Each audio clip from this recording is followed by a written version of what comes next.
Hello friends, welcome back Spain news channel நண்பர்களே. சற்று முன் ஒரு பிரேக்கிங் நியூஸ் ஆனது சமூக வலைத்தளங்களில் ரொம்ப வைரலாக போயிட்டுருக்கு. ஸோ அந்த பிரேக்கிங் நியூஸை தான் இந்த வீடியோவில் ஷேர் பண்ண போகிறேன். ஆக்சுவலி தமிழகத்தில் பார்த்தீங்கன்னு வச்சுக்கோங்களேன், இது வரைக்கும் இல்லாத அளவுக்கு பெரிய பெரிய மாற்றங்களும் பெரிய பெரிய முக்கியமான சம்பவங்களும் அரங்கேறிட்டுருக்கு. ஸோ அதுக்கான காரணங்கள் பார்த்தீங்கன்னு வச்சுக்கோங்களேன், எல்லாருக்குமே தெரியும். ஸோ ஒரு பக்கம் பார்த்தீங்கன்னு வச்சுக்கோங்களேன், கஷ்டமான சூழ்நிலை தமிழகத்தில் போயிட்டுருக்கு. இன்னொரு பக்கம் பார்த்தீங்கன்னு வச்சுக்கோங்களேன், பஞ்சம் அதிகமாகவே இருக்குது. குறிப்பாக தண்ணீர் பஞ்சம் இந்த மாதிரிலாம் சூழ்நிலை இருக்குது.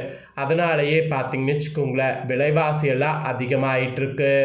அதுலேயும் தமிழகத்தில் இப்போ புதிய அரசு ஆட்சி அமைத்து நடத்திட்டுருக்கு.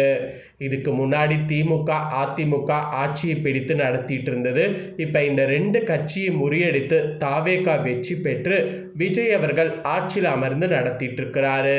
இவர் மக்களுடைய நலனுக்காக ஒவ்வொரு விஷயத்தையும் பார்த்து பார்த்து பண்ணிட்டு இருக்கிறாரு. ஒவ்வொருவருக்கும் நல்லது கொடுக்கணும், நல்லது மட்டும் நடக்கணும் அப்படிங்கிற மாதிரி ஒவ்வொரு விஷயத்தை பார்த்து பார்த்து பண்ணிட்டு இருக்கிறாரு. ஒரு பக்கம் இவர் பண்ணக்கூடிய விஷயங்கள் விவாதமாக போனாலும், இன்னொரு பக்கம் மக்களுடைய நலனுக்காக இவர் தொடர்ந்து பணியாற்றி வருவது பாராட்டக்கூடிய விதமாக இருக்கு அப்படிங்கிற மாதிரி கமெண்ட்ஸ்களும் வந்துட்டுருக்கு. இந்த ஒரு சூழ்நிலையில் தமிழ்நாட்டில் இனி ஆட்டோ நாங்கள் ஓட்ட மாட்டோம் அப்படிங்கிற மாதிரி ஆட்டோ உரிமையினர்கள் திடீர்னு ஒரு எச்சரிக்கை குண்டை தூக்கி போட்டுட்டாங்க. மொத்த தமிழ்நாடுமே இதனால் ஸ்தம்பித்து போக போகுது அப்படிங்கிற ஒரு பேரதிர்ச்சியை விஜய் அவர்கள் எதிர்கொள்ள வேண்டிய சூழ்நிலை வந்திருக்கு. முதல்வர் விஜய்க்கு வந்த இந்த புது நெருக்கடி பற்றி தான் இப்போ இந்த வீடியோவில் சொல்ல போகிறேன். ஸ்தம்பித்து போகிற மாதிரி ஆட்டோ ஓட்டுநர்கள் இந்த முடிவை எடுத்திருக்கிறாங்க. இந்த காரணம் என்ன அப்படிங்கிறத தான் இப்போ இந்த வீடியோவில் சொல்ல போகிறேன். ஸோ எண்ணெயிலிருந்து இந்த மாதிரி இருக்க போகுது அப்படிங்கிறத சொல்கிறேன். நிறைய பேருக்கு இது தெரியாமல் இருக்கோ, தெரியாதவங்க ஆட்டோ ஸ்ட்ரைக் ஆக போகக்கூடியதை இந்த வீடியோவில் தெரிஞ்சுக்குங்க. ஏன்னா அன்றைக்கி போகக்கூடிய பிளான் வச்சுருந்திங்கன்னா ஆட்டோவில் கண்டிப்பாக போகிறது முடியாது. ஏன்னா முதல்வர் விஜய் அவர்கள் என்ன முடிவு எடுக்கிறாங்களோ அதை பொறுத்து தான் இனி தமிழ்நாட்டில் ஆட்டோ ஓடும். சரி வாங்க, அப்படி என்ன ஆட்டோ உரிமையினர்கள் ஒன்றாக கூடி முக்கிய முடிவை எடுத்திருக்காங்க அப்படிங்கிறத இப்போ இந்த வீடியோவில் பார்க்கலாம். கடந்த 13 ஆண்டுகளாகவே தமிழகத்தில் மட்டும் ஆட்டோமீட்டர் கட்டணம் இதுவரைக்கும் உயர்த்தப்படவில்லை.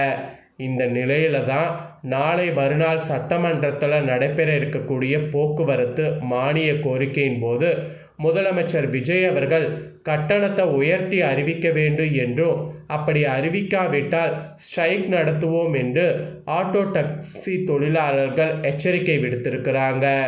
ஆமாங்க, இவங்களுடைய அந்த மீட்டர் உயர்த்தப்படவில்லை அப்படிங்கிறது தெரிய வந்தால் இவங்க உடனே தமிழகம் முழுவதும் ஆட்டோ டாக்ஸிலாம் ஓட்ட மாட்டோம் அப்படிங்கிற மாதிரி ஒரு பயங்கர குண்டை தூக்கி போட்டிருக்காங்க.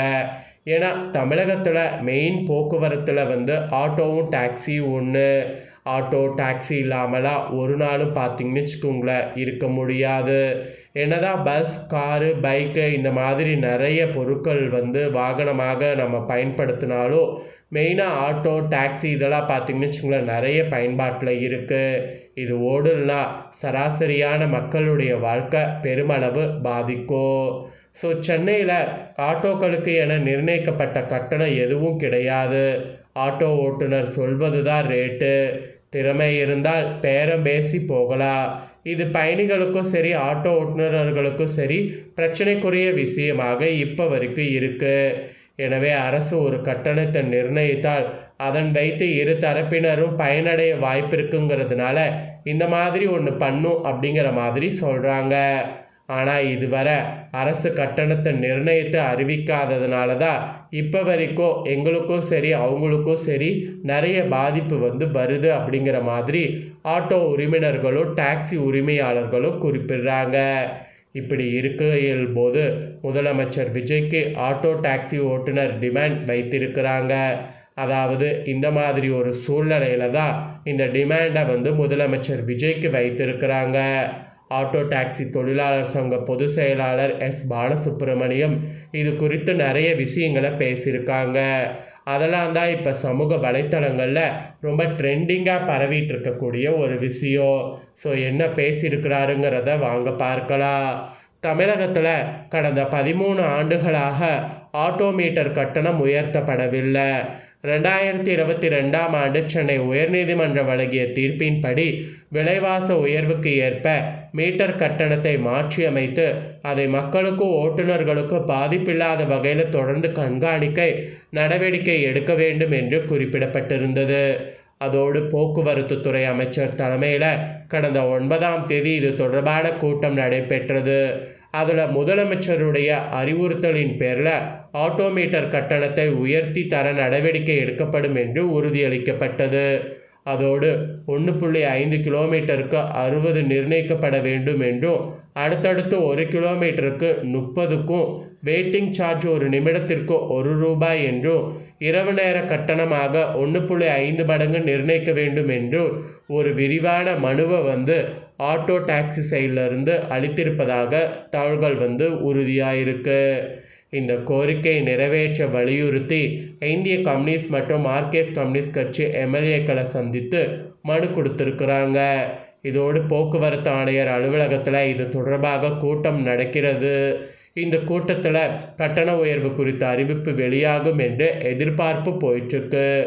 ஒருவேளை அறிவிப்பு வெளியாகவில்லை என்றால் ஒன்றும் பிரச்சனை இல்லை.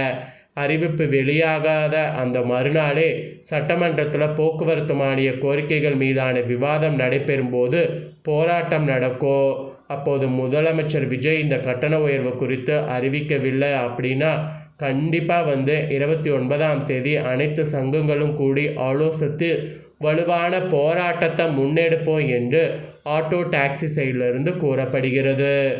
ஏற்கனவே தாவேக அரசுக்கு எதிராக தூய்மை பணியாளர்கள் போராட்டத்தை தொடங்கி இருக்கக்கூடிய இந்த வேளையில் இப்படி ஆட்டோ தொழிலாளர்களும் போராட்டத்தை அறிவித்திருக்கிறாங்க.